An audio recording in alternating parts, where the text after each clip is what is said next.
নামিয়ে দাও সবাই। প্রথমে ডান হাত, প্রথমে কি বললাম, প্রথমে রিস্ট, তারপর এলবো। এবার আমারটা ভালো করে দেখো কেমন আছে। ঠিক আছে, এখান থেকে আগে হাত দেখো না কোথায় আছে, হাত আমার এরকম আছে, হাত এরকম আছে তোলো। এবার এখান থেকে শোল্ডারটাকে ভিতরে দিকে ঠেলবে। সরেছো, আরেকবার রেডি, 5 6 5 6 করো। Wrist, elbow, shoulder. ঠিক আছে, প্রথমে কি বললাম, wrist, elbow, shoulder, chest. Chest up করে সবাই ভাবে, চেস্ট আপ করে যখন অপোজিট যাবে, প্রথমে শোল্ডার, এলবো, রিস্ট।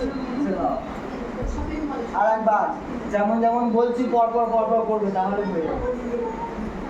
প্রথমে wrist, elbow, shoulder, chest, shoulder, elbow, wrist. ঠিক আছে।